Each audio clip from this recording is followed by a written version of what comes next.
Ce mardi 28 mars 2023, France 2 diffuse le film Les Éblouis, à 21h10.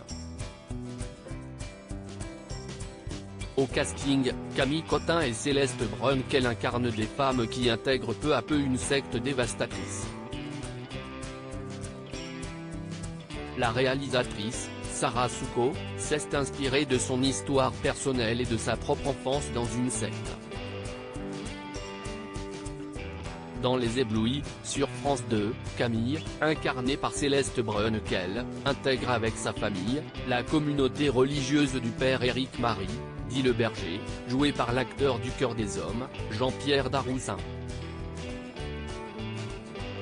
Ses parents, campés par Camille Cottin et Éric Caravaca, tombent peu à peu dans les méandres de l'emprise psychologique. Touchant et plein de force, ce film dont le scénario bouleverse, est sorti en salle en 2019 et sera diffusé ce mardi 28 mars 2023, dès 21h10, sur France 2. S'il aborde le sujet avec autant de réalisme et de subtilité, c'est parce qu'il est inspiré de l'histoire personnelle de la comédienne et réalisatrice, Sarah Souko. On a pu la voir dans les films Discount, Joséphine s'arrondit, Guy, Les Invisibles ou encore Le Discours, et c'est la toute première fois qu'elle passe derrière la caméra. En novembre 2019, elle était invitée de l'émission Vivement Dimanche prochain et s'est livrée dans un témoignage bouleversant sur son enfance dans une secte, elle qui a vécu de ses 8 à ses 18 ans dans une communauté religieuse avec sa famille. 5% de la réalité. L'actrice de 41 ans a expliqué à Michel Drucker que ces communautés sont plus répandues que ce que l'on croit. Quand on pense aux sectes, les gens s'imaginent le temple solaire, des gens qui se suicident par centaines. Moi je vivais dans une ville, c'était dans une église au coin de la rue comme il y en a partout.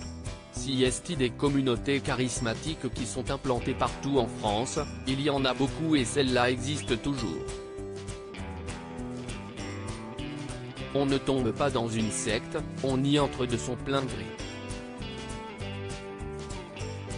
Elle raconte également dans une interview pour Le Parisien, oui, j'allais à l'école. Mais lorsque je revenais on m'affirmait que l'extérieur était gouverné par le diable. Nous étions trop petits pour ne pas croire nos parents. Nous n'avions pas de radio, pas de télévision. J'ai découvert l'existence de Michael Jackson à 18 ans. Avant de raconter avec émotion sa fuite, le jour de ses 18 ans, je me suis enfui la nuit de mes 18 ans.